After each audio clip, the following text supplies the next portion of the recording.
Iya, Bu. Oh, nanti kalau sarapan itu penting untuk kita memulai pelajaran di sekolah. Jadi untuk seterusnya jangan lupa sarapan yang suci, dan untuk semua siswa kita harus sarapan terlebih dahulu untuk pergi ke sekolah. Nah, sebelum memulai pelajaran kita berdoa terlebih dahulu. Berdoa dimulai, berdoa selesai. Nah, di sini Ibu mau bertanya, ada yang masih ingat dengan materi kita minggu lalu? Saya, Bu. Baik, Suci. Tentang struktur cerpen. Nah, sebutkan struktur cerpen tersebut. Yang pertama ada abstrak, kedua orientasi, ketiga komunikasi, keempat evaluasi, kelima resolusi, dan terakhir itu ada, Bu. Baik, pintar Suci. Beri apa untuk teman kita? Nah, di sini kita masuk ke materi selanjutnya. Sebelum masuk ke materi selanjutnya, kita akan di sini Ibu akan membacakan KD, kompetensi dasar kita. Yang pertama, mengidentifikasi unsur pembangun karya sastra dalam teks cerita pendek yang dibaca atau didengar. Nah, untuk keterampilannya, menyimpulkan unsur-unsur pembangun karya sastra dengan bukti yang mendukung dari cerita pendek yang akan dibaca atau didengar. Nah, untuk tujuan pembelajaran kita harus mengetahui apa itu pengertian teks cerpen. Lalu untuk kita mendata unsur-unsur pembangun teks cerpen yang kita baca. Nah, pengertian cerpen. Pengertian cerpen di sini suatu bentuk prosa naratif fiktif. Cerpen cenderung singkat, padat, dan langsung pada tujuannya dibandingkan karya-karya fiksi lain yang lebih panjang seperti novel. Nah, cerita pendek singkatan dari cerpen singkatan dari cerita pendek yang. Nah, untuk selanjutnya unsur-unsur pembangun teks cerpen. Unsur-unsur di sini ada dua. Yang pertama unsur intrinsik dan unsur ekstrinsik. Unsur intrinsik ini unsur yang dikaji dari dalam teks dan dalam suatu karya sastra tersebut. Di sini kita membahas cerpen, jadi kita akan mengkaji unsur-unsur yang berada dan unsur-unsur pembangun yang berada dalam teks cerpen. Nah, unsur-unsur di sini ada yang pertama tema. Tema di sini adalah gagasan pokok atau ide pokok dari cerpen tersebut.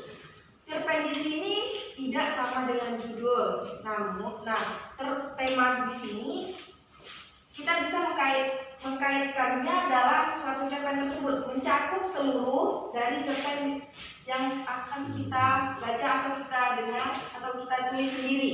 Nah, tokoh di sini adalah orang pelaku yang berada dalam cerpen tersebut. Nah, penokohan ini adalah watak, karakter, sifat dari tokoh yang ada di dalam cerpen. Untuk penokohan atau watak dari tokoh cerpen di dalam cerpen tersebut ada antagonis, ada protagonis, dan ada antagonis. Antagonis biasanya yang pemeran jahat-jahat yang banyak dibenci orang.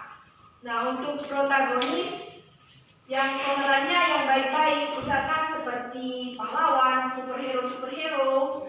Nah, yang ketiga antagonis. Antagonis di sini lebih sifatnya netral, dia berada di tengah-tengah antara protagonis dan antagonis. Nah, selanjutnya latar. Latar di sini ada tiga, latar waktu, latar tempat, dan latar suasana. Selanjutnya alur. Alur ada tiga, alur maju, alur mundur, dan alur campuran. Alur maju, dia berisikan cerita yang beruntun, waktunya berurutan dari awal hingga pemunculan masalah sampai akhir dalam penyelesaian masalahnya. Nah, kalau alur mundur biasa disebut dengan flashback sebab dia menceritakan masa lalu yang diceritakan saat ini.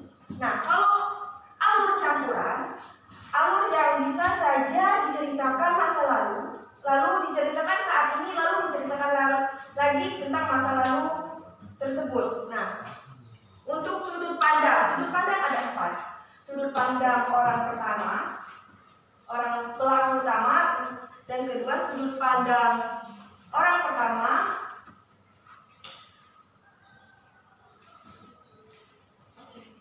dan ketiga sudut pandang orang ketiga,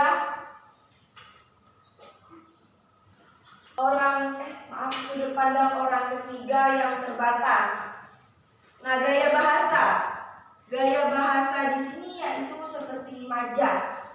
Ada majas perbandingan dan ada majas. Kita bisa ambil yaitu majas yang membandingkan. Misalkan majas pesan yang disampaikan dari penulis cerpen tersebut yang untuk amanat, yaitu pesan dari penulis cerpen tersebut. Nah, untuk selanjutnya unsur ekstrinsik. Unsur ekstrinsik di sini yaitu berasal dari luar, seperti latar belakang masyarakat. Yang kedua, latar belakang penulis, nilai yang terkandung di dalam cerpen. Nah, di sini ada yang masih kurang paham, ada yang ingin ditanyakan? Saya, Bu.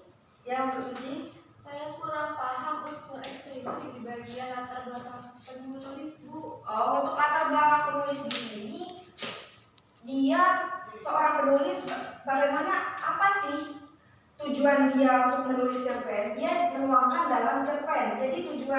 Jadi latar belakang penulis di sini itu tujuan dari penulis untuk menulis cerpen tersebut. Baik, untuk Suci? Baik, Bu. Nah, sebelum kita ke tugas, Ibu ada cerpen. Di sini ada cerpen ketika sebuah mimpi dipahami. Nanti Ibu bagikan kelompok 4 kelompok. Ada terdapat 2 jawaban dan 2 pertanyaan. Ibu bagikan kartu kepada setiap kelompok. Lalu kalian diskusikan per kelompoknya. Lalu jawabannya, siapa perwakilan dari kelompok maju ke depan untuk mencocokkan dari setiap pertanyaan dan jawaban yang sudah Ibu berikan pada masing-masing kelompok. Ibu mengerti? Mengerti.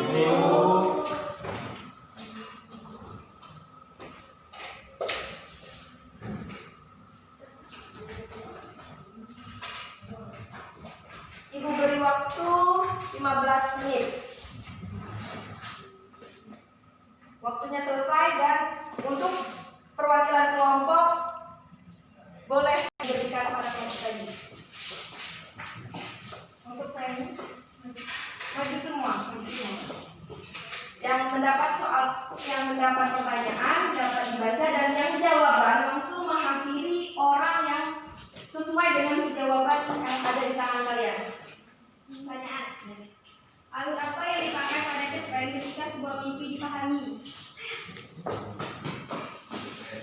Pertanyaan.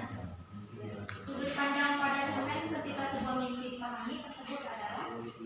Saya. Yang pertama sebagai pelaku utama. Bacakan. Alur apa yang dipakai pada cerpen ketika sebuah mimpi dipahami? Alur maju, karena dalam cerita dijelaskan secara runtut mulai dari penerapan dan masalah sampai ke konflik, dan di akhir cerita terdapat penyelesaian konflik. Nah, baik, benar semua. Beri aplaus untuk teman-teman. Nah, baik, bagi bukunya masing-masing.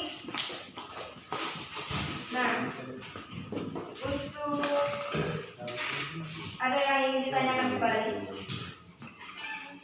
Nah, untuk materi ini Ibu anggap kalian sudah mengerti semuanya. Dan untuk tugas minggu depan ada tugas pilihan ganda, tugas individu.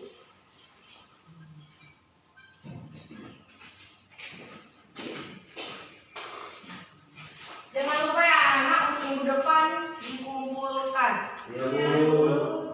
Baik, waktu kita sudah hampir habis, jadi pertemuan kita sampai hari ini saja. Sampai jumpa minggu depan. Kita akhiri dulu, berdoa terlebih dahulu. Berdoa dimulai. Berdoa selesai, Ibu akhiri. Wassalamualaikum warahmatullahi wabarakatuh. Waalaikumsalam.